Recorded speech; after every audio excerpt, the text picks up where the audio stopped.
Amigos, muy buenas noches, bienvenidos a un programa de tu canal Yo Amo la Biblia. Hoy día te doy la más cordial bienvenida y tengo una noticia muy linda que darte al final del programa. Yo soy Blanca Foster, aquí para poder compartir contigo un, un tema apasionante que es la misión. ¿Cómo se puede crear una misión y cómo Pablo asumió una misión que le cambió la vida? El tema de hoy, ¿cuál es tu misión? Vamos a trabajarlo juntos eh, y vamos a empezar ahora preguntándonos, ¿qué cosa es tener una misión? Recordemos que una misión necesita dos ingredientes: tiempo para realizarla y amor. Tiempo y amor para poder trabajar la misión. Si, por ejemplo, tenemos la misión de ser esposos, de ser casados, esto significa de que nosotros tenemos que dedicar tiempo a nuestros cónyuges, desarrollar el amor ágape, que como dice en Primera de Corintios 13, del 4 al 8, el amor todo lo soporta, ¿no? El amor es paciente. Ese es el tipo de amor que necesitamos para cumplir una misión. Bueno, continuemos. Preguntémonos primero, ¿cuánto amamos a Dios? ¿Cuánto amamos a Dios? En Deuteronomio nos dice cuánto nos toca amar a Dios. Oye Israel, Yahvé nuestro Dios es uno, y amarás a Yahvé tu Dios de todo tu corazón y de toda tu alma y con todas tus fuerzas. Recordemos que nuestra alma tiene que tener un destino, y ese destino es que regrese al cielo, de donde bajó, de la presencia del Padre. Pero el problema es que cuando nacemos, nuestra alma como que se olvida que ha estado en la presencia del Padre y es sorprendida por todo el mundo, la mentalidad del mundo, el estar dentro de un cuerpo humano con todas sus sensaciones, emociones. Entonces, nuestro trabajo, como dice Jesús, es morir a a nosotros mismos, que es nuestra carne, para que Él crezca. Es decir, que Él tome el control de nosotros, tome el control de nuestra vida y de nuestra alma. De nada sirve que el hombre gane todo el mundo si pierde su alma, ¿verdad? Entonces, nosotros tenemos que amar a Dios con todo nuestro cuerpo, nuestro corazón, nuestra alma y con todas nuestras fuerzas. Solamente así,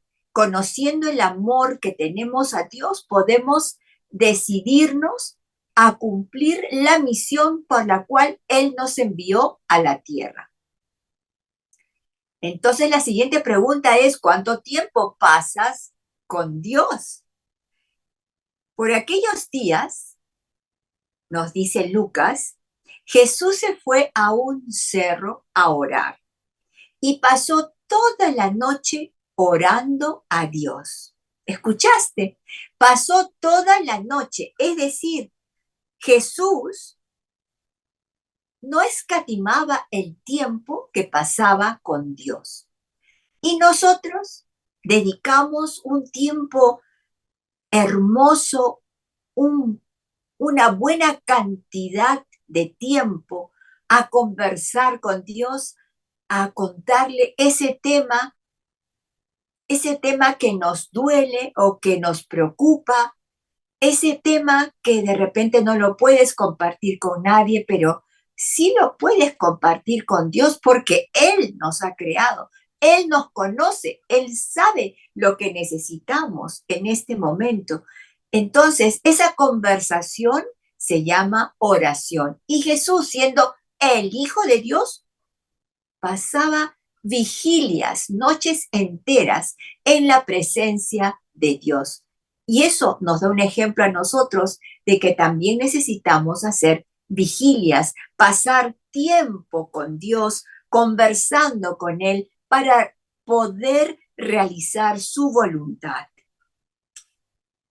Nosotros somos creados por Dios con un objetivo, que estemos en Cristo.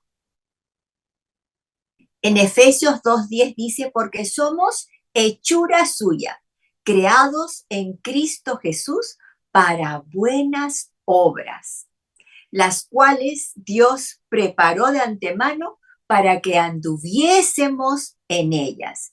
Es decir, nuevamente repito, todos, absolutamente todos, bajamos con un propósito, con una misión aquí en la tierra.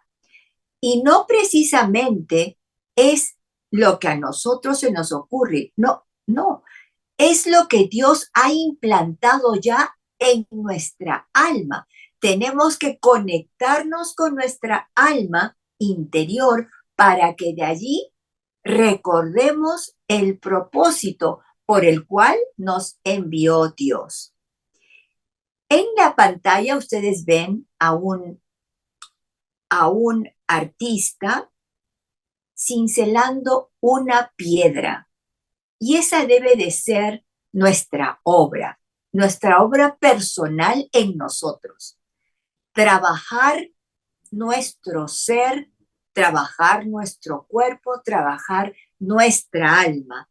¿Cómo? Como si fuera una obra de arte. Es decir, la obra más importante que tenemos es realizar esa obra de arte para Dios, poniendo todo nuestro entusiasmo en descubrir, en encontrar el propósito de nuestra vida. Esto me hace recordar a un médico psiquiatra que estuvo en un campo de concentración nazi allá en Alemania. Él era judío. Su nombre es el famoso Viktor Frankl. Viktor Frankl, ¿cómo hizo para sobrevivir esa situación de vivir preso, como usado como conejillo de indias en este campo de concentración? ¿Cómo sobrevivió? Él escribió un libro que es con el tema de dar sentido a tu vida. Ese tema de dar sentido es lo que lo salvó. Es decir, que él no dependía de las circunstancias externas a él y de las personas que podían dominar su cuerpo, pero no podían dominar su alma, su mente. Eso nos da una gran enseñanza, porque Viktor Frankl se salvó porque encontró sentido a su vida. Por eso Jesús, siendo hijo de Dios, tuvo una misión, un sentido para su vida. ¿Y tú? Mira lo que dice en Juan 17:4. Yo te he glorificado en la tierra, dice Jesús al Padre. He acabado la obra que me diste que hiciese. Jesús, hijo de Dios, que es nuestro modelo. Nosotros caminamos cuando hemos recibido a Cristo para crecer a la imagen de Cristo. Jesús siendo hijo de Dios y nosotros que somos como sus hermanos menores que caminamos hacia hacer de nosotros una imagen de Cristo aquí en la tierra, dice que Él ha cumplido una obra específica. Y si recordarás en Juan, en el capítulo 2, pues allí Mamá María quería que Él convirtiera el agua en vino. ¿Y Jesús qué le contestó? Mujer, no ha llegado mi hora. Es decir, Jesús sabía exactamente los tiempos en su vida, que fue corta la ejecución de su misión, no más de 3 años, pero se preparó 30 años para poder cumplir 3 años de misión. Nosotros igual, nosotros tenemos que descubrir cuál es esa obra que Dios desea que cumplamos aquí en la tierra. Un tema que a mí me encanta es el tema de Pablo, porque yo me asemejo un poquitín a este gran apóstol, porque antes de conocer a Jesús, por gracia, cuando yo tenía 32 años, yo era como Pablo, compraba libros para que la gente, se llamaba el complot de Pascua, para que descubrieran y se volvieran más inteligentes, según yo, y conocieran de que todo ese tema de la cruz, de la resurrección de Jesús, era un complot, que en realidad no había muerto, o sea, no había resucitado, murió sí, pero que fue toda una mentira lo de la resurrección. Así yo pensaba antes, porque estaba en las tinieblas completamente, y yo pensaba de que Dios no existía. Pablo, sin embargo, fue criado como un fariseo puntual. Pablo obedecía la ley, amaba a Dios, pero lamentablemente Pablo, cuando empezó este movimiento de Jesús y los cristianos empezaron a expresar y muchos hermanos judíos de Pablo se convertían al cristianismo, él luchó porque para él era una herejía, para él que el Mesías haya tenido que morir y después creer que él era el Mesías, un hombre que había muerto, era una locura para él. Él pensaba que cumplía la voluntad de Dios persiguiendo y metiendo en la cárcel y aprobando la muerte de los cristianos. En la figura vemos en Hechos 7, 60 y el capítulo 8, verso 1, cómo matan a Esteban, el primer mártir. Y lo vemos a Pablo aplaudiendo esa muerte. Las lecturas bíblicas para el día de hoy las tenemos en Hechos, está en su pantalla, capítulo 7, versículos del 51 al 60, capítulo 8, versículo del 1 al 3. La segunda parte, por favor, van a buscar en Hechos, capítulo 9, versículos del 1 al 31. Vamos a ver. Pablo está decidido a perseguir a la iglesia. Sin embargo, Jesús termina persiguiendo a Pablo. En Hechos 9, 3, 4 dice: mas yendo por el camino, aconteció que al llegar cerca de Damasco, repentinamente le rodeó un resplandor de luz del cielo, y cayendo en tierra, oyó una voz que le decía: Saulo, Saulo, ¿por qué me persigues? Saulo, Saulo. Saulo es el nombre hebreo de Pablo. Pablo estaba persiguiendo a los cristianos. Sin embargo, para Dios, para Jesús, Pablo lo estaba persiguiendo a él. ¿Por qué? Porque nosotros, los bautizados, somos miembros del cuerpo de Cristo. Miembros del cuerpo de lo que nos hacen a nosotros, se lo están haciendo a Jesús. Entonces, él, imagínense, nosotros somos como defendidos por Jesús, porque todo lo que nos puedan hacer a nosotros, se lo están haciendo a Él. Entonces, eso también nos ayuda a trabajar mucho más fácil el tema del perdón, porque si alguien nos ofende o nos hace daño o nos maltrata, no nos tenemos que preocupar porque ese maltrato lo han hecho a Jesús y Jesús se va a encargar de disciplinar o corregir ese maltrato. Jesús le va a decir en un momento algo muy interesante. ¿Das coces contra el aguijón? Vamos a ver. Vemos allí en la pantalla a un buey con un labrador que le ha puesto un arado y lleva algo en su mano. Ese es el aguijón. En Hechos 9, 5, 6, Pablo, al ser impactado por esa luz brillante, le dice, ¿quién eres, Señor? Y le respondió, yo soy Jesús a quien tú persigues. Y escuchen, dura cosa te es dar coces contra el aguijón. Él temblando y temoroso le dijo, Señor, ¿qué quieres que yo haga? Y el Señor le dijo, levántate y entra en la ciudad y se te dirá lo que debes hacer.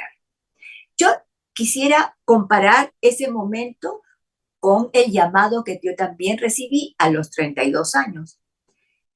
Cuando el Señor me confronta con mi vida y me pide elegir el camino, de pronto viene la presencia del Espíritu Santo y yo descubro que me había estado golpeando contra un piedrón a lo largo de mis primeros 32 años, pero la única que se había hecho daño era yo, porque la piedra seguía intacta.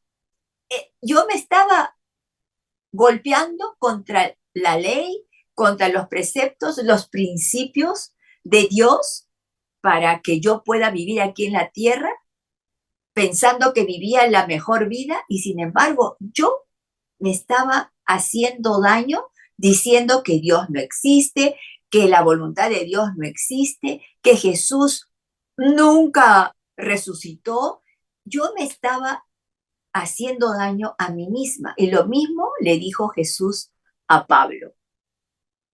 Así como el buey cuando no quiere trabajar y el, su amo le pica con el aguijón, eso le duele al buey. Entonces él da una cos, pero al momento de dar la cos se va a golpear contra el arado y también contra el mismo aguijón, porque el hombre lo va a tener ahí sujeto para estimular que el buey siga trabajando. Entonces Pablo también estaba haciendo eso. En todas las persecuciones que hacía contra los cristianos, él se estaba golpeando a sí mismo sin saber el resultado que iba a tener.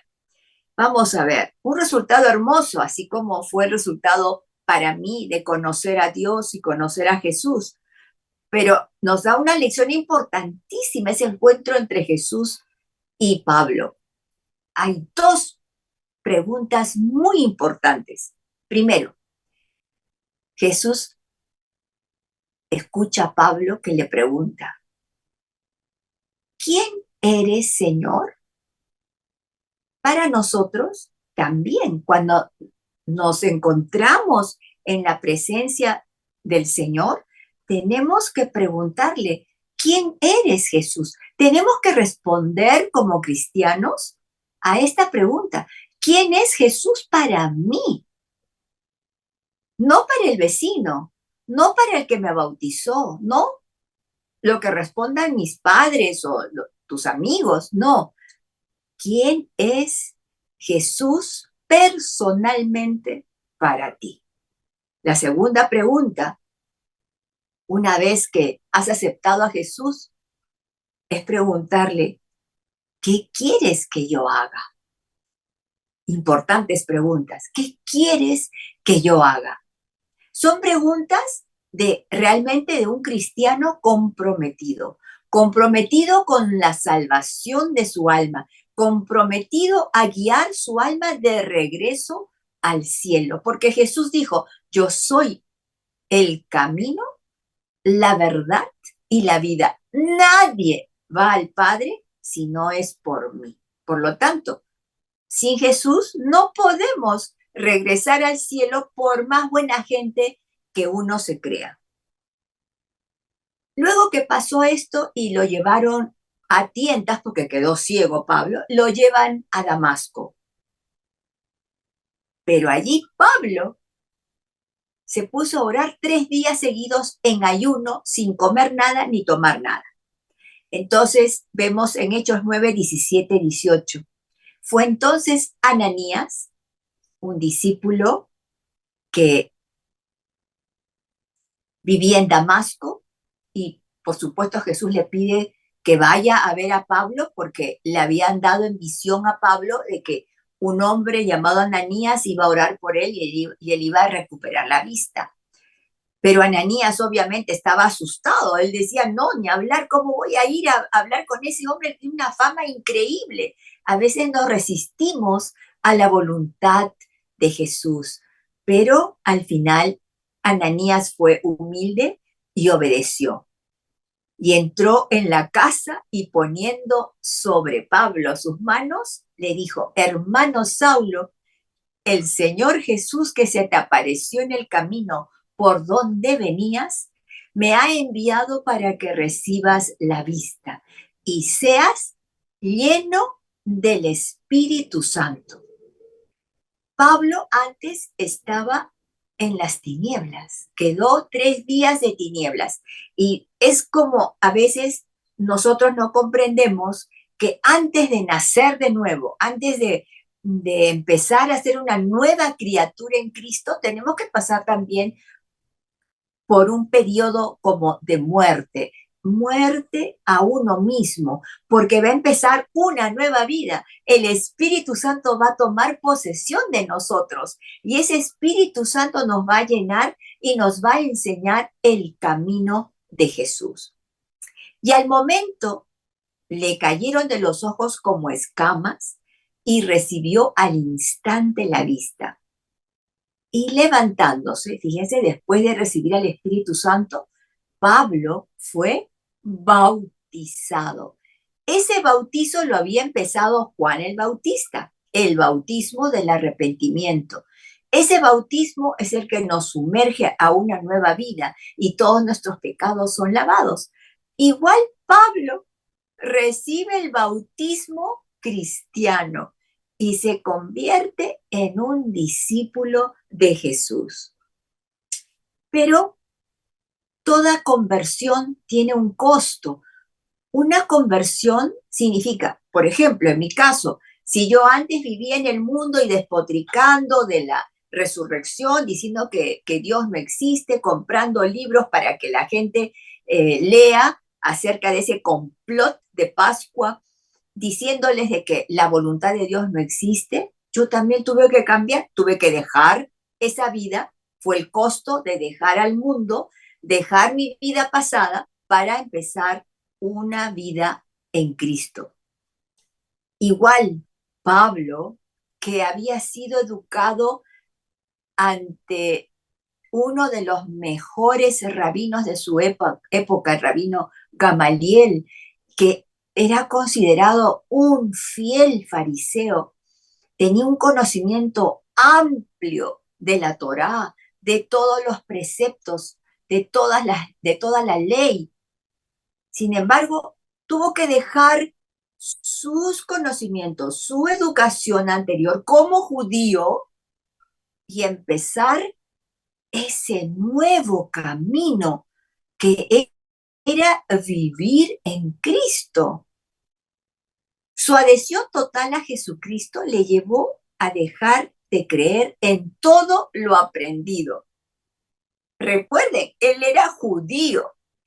Sus hermanos judíos creían y esperaban al Mesías. El Mesías había llegado, sus hermanos judíos no lo habían reconocido a Jesús, Lo asesinaron, lo colgaron de una cruz del madero y él perseguía a los cristianos y los metía a la cárcel.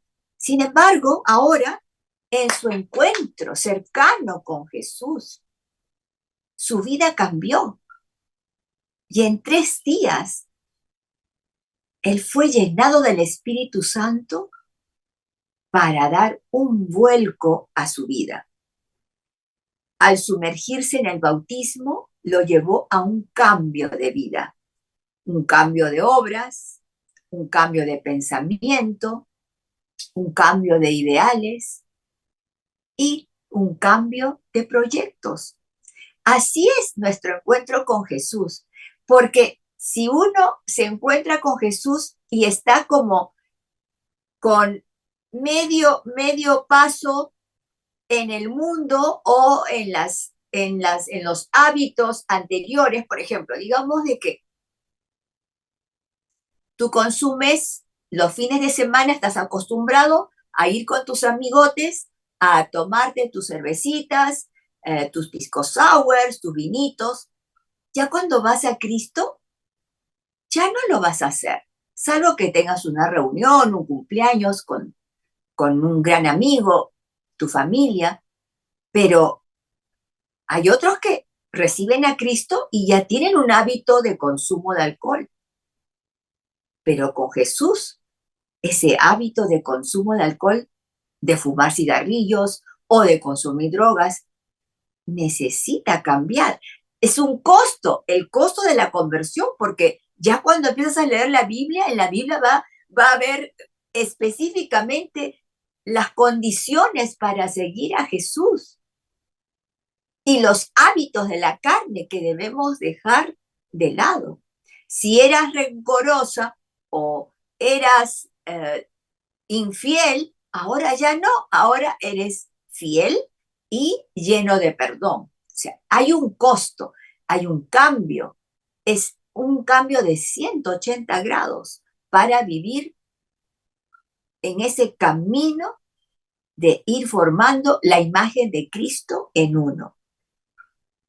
En Mateo 5, del 3 al 10, Jesús nos da, que es el sermón de la montaña, nos da una especie de caminito para llegar nuevamente al cielo, a la presencia del Padre. Yo les he puesto acá las 3 primeras bienaventuranzas, que también se traduce como felices, ¿no? Felices los pobres en espíritu, porque de ellos es el reino de los cielos.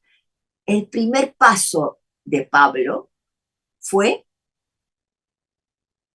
tener pobreza en espíritu, es decir, se vació de él mismo, ya no sé nada, no creo en nada, estaba como vacío de sí mismo, es como una taza, ¿no? Una taza, acá tengo una taza, vacía, vacía, entonces una taza vacía tiene la posibilidad de ser llenada. Igual nosotros tenemos que vaciarnos para poder ser llenados. Bueno, y ahí pueden seguir trabajando. El siguiente va a ser los que lloran, bien felices los que lloran. No, ahora, Blanca, ¿qué estás hablando de que felices los que lloran? Es porque, por ejemplo, cuando me vino el regalo de la conversión y necesité confesar mis pecados, yo no paraba de llorar. Lloré 3 horas seguidas. Eso significa, bienaventurados, felices los que lloran, porque recibirán consolación. Porque en el momento de encontrarnos con Jesús, ante su santidad y descubrir las faltas que hemos cometido, pues nos invita a, a que el Espíritu Santo actúe en nosotros, nos dé convicción de pecado y por eso lloramos. Si no, si no lloramos, realmente es como que algo hay adentro de que como que estás diciendo, no, pero yo no soy tan malo como los otros. No, necesitamos considerarnos como, dice Isaías, como trapos sucios y necesitamos ser blanqueados. Luego, la siguiente es felices, bienaventurados los mansos. Jesús dijo, aprendan de mí que soy manso y humilde de corazón. Ellos recibirán la tierra por heredad. Bueno, entonces, ¿qué es la conversión a Cristo? Dejar viejos hábitos, antiguas creencias, costumbres malsanas, malas compañías. Y es vaciarse ¿de qué? De chismes, odios, rencores, peleas, insultos, de juicios, o sea, juzgar al prójimo, de brujerías, visitar a los chamanes, de horóscopos, lectura de cartas, lectura de tarot, etcétera.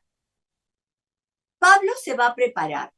Pablo se preparó durante 3 años en el desierto de Arabia, Gálatas 1, 11 al 17, para recibir las enseñanzas del Espíritu. Si tú has recibido a Cristo en tu corazón y deseas conocer tu misión personal por la cual estás aquí en la tierra, necesitas agarrar tu Biblia y que se convierta en tu mejor amiga. Necesitas meditar, primero leer tu Biblia y meditarla día a día. De lo contrario, no vas a encontrar la voluntad de Dios en tu vida. Luego viajó a Jerusalén y volvió a su pueblo natal de Tarso para 4 años más, Hechos 9:30. Recién entonces fue reclutado por Bernabé para enseñar en una iglesia en Antioquía. Es decir, nosotros necesitamos formarnos, permitir que el Espíritu Santo nos forme con la palabra, porque la palabra, ¿no? La palabra es como espada de dos filos que separa el alma del espíritu para que podamos conocer verdaderamente lo que le agrada a Dios. Bien, la misión de Pablo se encuentra en Efesios 3, 1, 4. Yo, Pablo, dice, estoy preso porque sirvo a Jesucristo y trabajo por el bien de ustedes, los que no son judíos. Ustedes ya saben que Dios me encargó anunciarles el plan. Gracias a su gran amor, había preparado.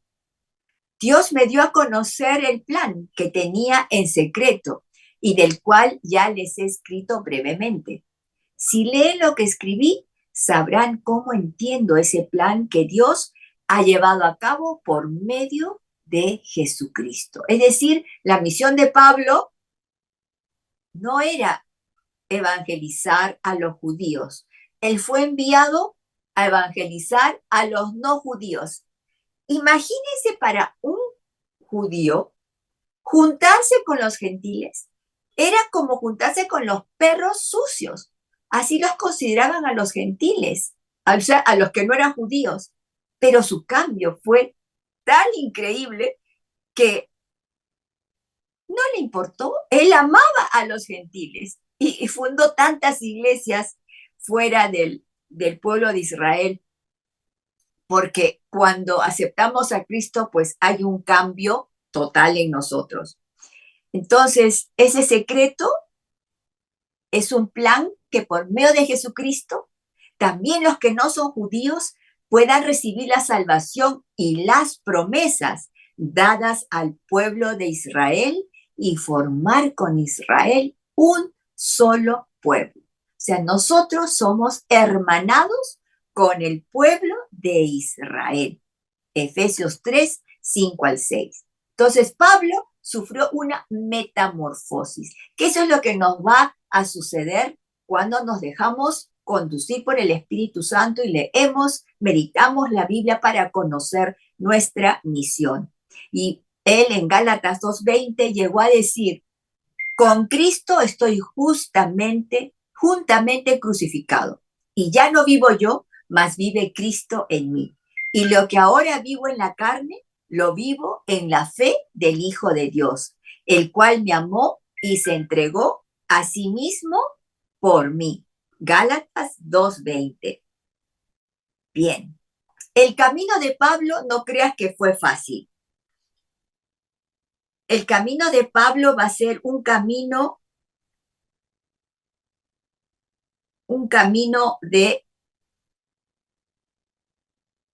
lucha, sufrimiento. Fíjense, ahí en la pantalla les he puesto a un Pablo descolgado de una, en una canasta, desde un muro. ¿Por qué? Porque el consejo de judíos lo quería matar. Entonces, lo bajaron por el muro descolgándolo en una canasta. Porque él no fue aplaudido por sus hermanos judíos, él fue perseguido, así como él persiguió a los cristianos. Ahora Pablo va a ser perseguido por sus propios hermanos judíos. Pablo sufrió como no tienen idea. Trabajó increíblemente, sufrió azotes, cárceles y peligro de muerte muchísimas veces. Sin embargo, él siguió adelante. Eso es lo que significa tener amor a la misión, a la vocación, al llamado. Como empezamos al principio, en un matrimonio, por ejemplo, en mi caso, ¿no? Mi vocación es de haber sido casada.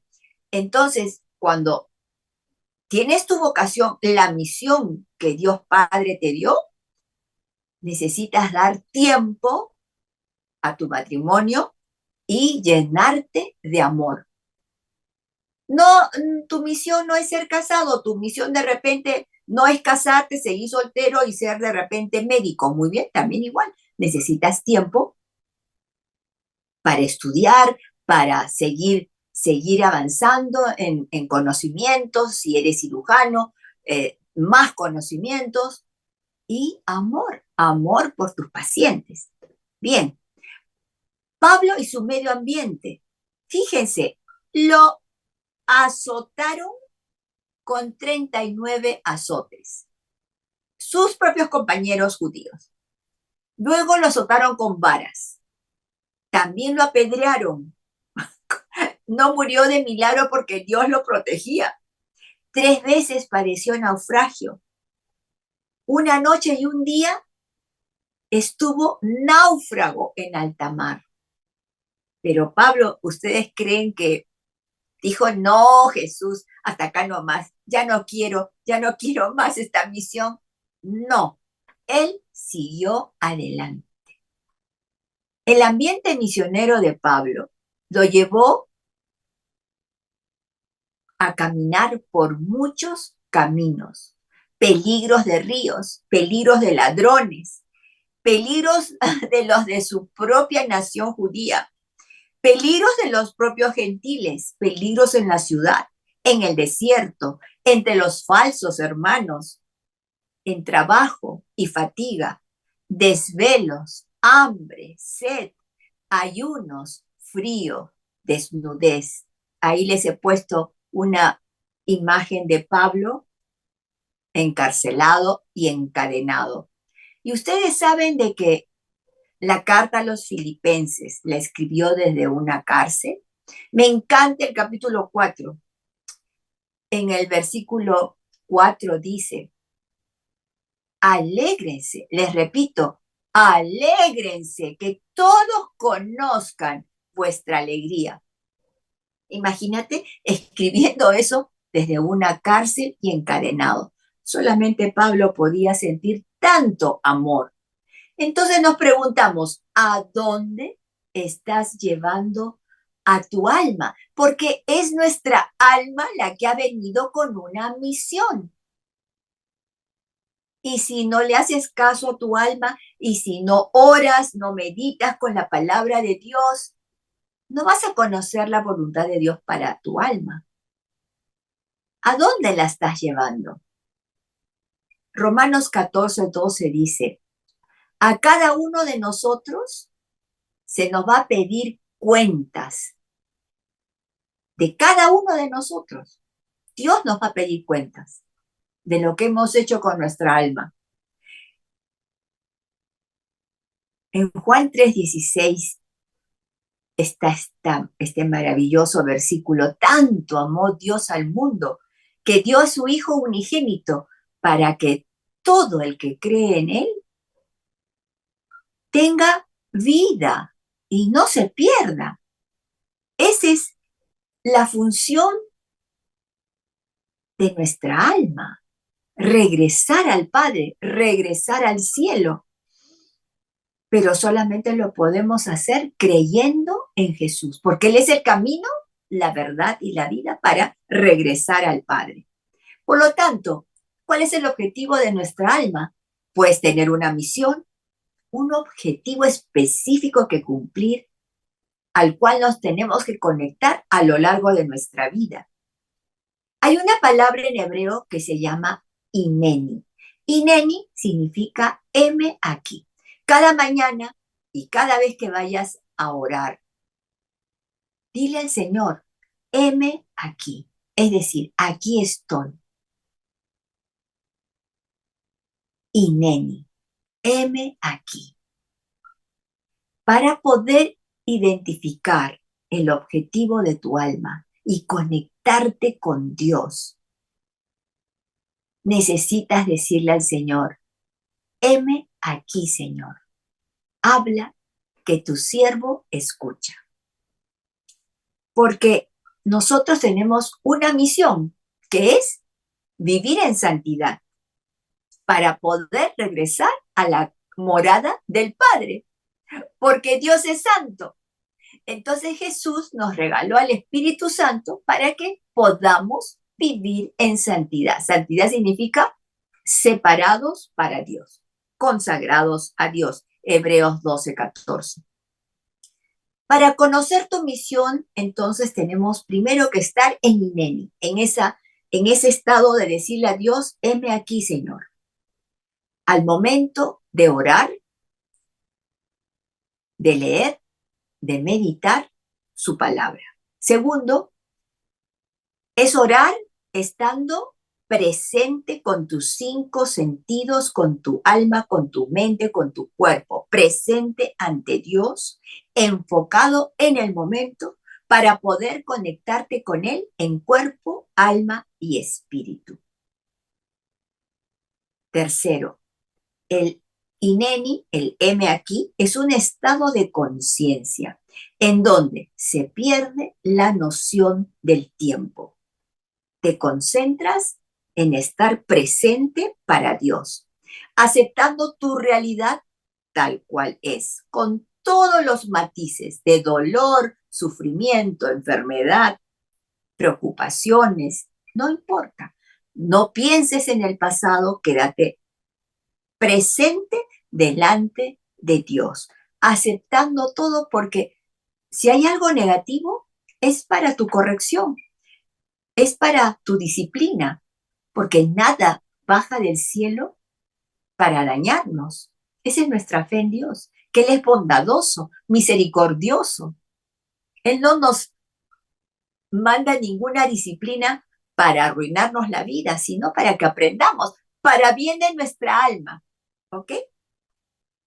Cuarto, el M aquí es la recepción del yugo de Jesús. Así como vimos al buey con su arado, a veces con su yugo, se ponen 2 bueyes con un yugo, un yugo. Normalmente con Jesús Él va a llevar el yugo más pesado para que nosotros tengamos un yugo ligero. Mateo 11:29-30.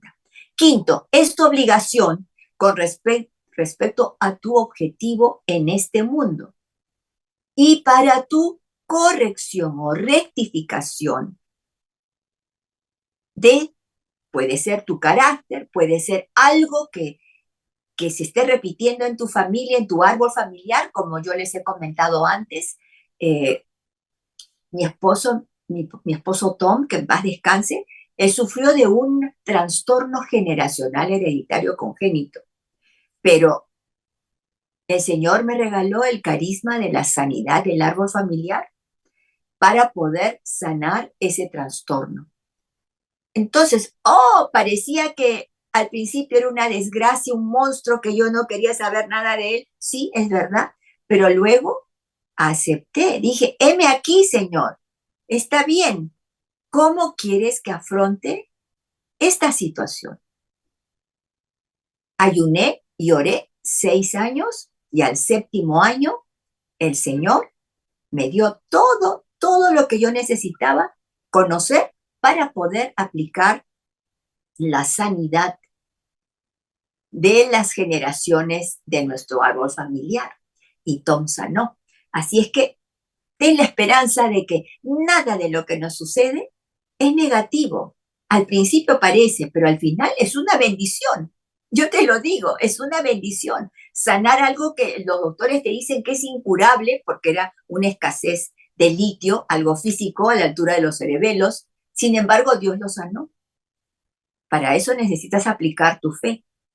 Entonces, es imposible escaparse de la corrección, ya que ella se dirige a un objetivo específico, que es la salvación de tu alma. Así es que, sexto, reconoce el yugo y la responsabilidad en la obligación que tienes con tu objetivo de estar en este mundo. Y el objetivo, queridos, es uno, dejar un mundo mejor. Ese es nuestro objetivo. Séptimo, cada alma que desciende viene con su propio objetivo, con una función muy específica que la tiene que cumplir. Octavo, nuestras acciones influirán también en nuestro cuerpo. Cuando nos rebelamos, nuestro cuerpo va a sufrir. Y Jesús también nos dejó una misión. En Mateo 28, 19 al 20, Jesús también nos dejó una misión para todos, de ir y hacer discípulos de todas las naciones. Y tenemos que enseñarles a guardar todas las cosas que Él nos mandó. Y su primer mandamiento es que nos amemos los unos a los otros como Él nos amó. Les dejo un regalo, la espada del Espíritu en Gálatas 2:20. Con Cristo estoy juntamente crucificada. Y ya no vivo yo, mas vive Cristo en mí. Y lo que ahora vivo en la carne, lo vivo en la fe del Hijo de Dios, el cual me amó y se entregó a sí mismo por mí. Gálatas 2:20. Y nos despedimos con la noticia que les dije al principio. Cada semana o cada vez que podemos grabar un video, termino recordándoles la visión por el Perú. Lograr, la primera parte de esa visión es para el 2028, lograr que al 28 de julio del 2028, 100.000 matrimonios y familias hayan sido impactados por la visión por el Perú de desarrollo humano y económico. ¿Cuál es ese desarrollo humano y económico? Que tengamos familias felices y prósperas, porque esa es la bendición que está en Génesis 1:28. Por lo tanto, retumben los tambores. Hoy día les presento a Perú 111. ¿Qué significa esto? Orar un minuto nomás te pido, a la 1 de la tarde, con una intención por familias felices y prósperas con la visión por el Perú de desarrollo humano y económico. Porque dice en Segunda Crónicas 7:14, y lo voy a transformar un poquito. Si se humillare mi pueblo peruano, sobre el cual mi nombre es invocado, y oraren y buscaren mi rostro, y se convirtieren de sus malos caminos, entonces yo oiré desde los cielos y perdonaré sus pecados y sanaré su tierra. ¿Qué les parece? Perú 111. Comencemos mañana mismo a la 1 de la tarde, un minuto, con esta intención de que familias peruanas sean felices y prósperas al ser impactadas con esta visión de desarrollo humano y económico. Muy bien, amigos, muchísimas gracias por haberme dejado entrar por la ventana de su celular o de su televisor o de su pantalla. de la computadora. Este es el ministerio Yo Amo la Biblia. Yo soy Blanca Foster. Ahí tienen mi WhatsApp para que se puedan comunicar conmigo y mi correo electrónico. Muy bien, los dejo. Les agradezco muchísimo y que el Señor nos bendiga y nos guarde. Que el Señor bendiga a nuestra nación del Perú, que estamos prontos a celebrar un aniversario más patrio. Pongámonos el corazón y oremos con Perú 111. Muy bien, muy buenas noches. Muchísimas gracias por estar aquí conmigo y nos volvemos a ver en otra oportunidad. Buenas noches.